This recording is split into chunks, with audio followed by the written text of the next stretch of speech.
Good morning to everybody.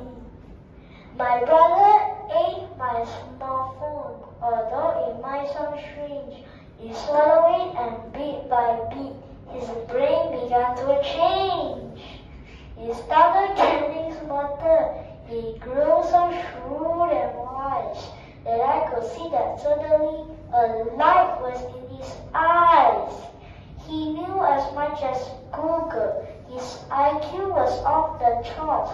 I would never see someone so keen with such astounding smarts.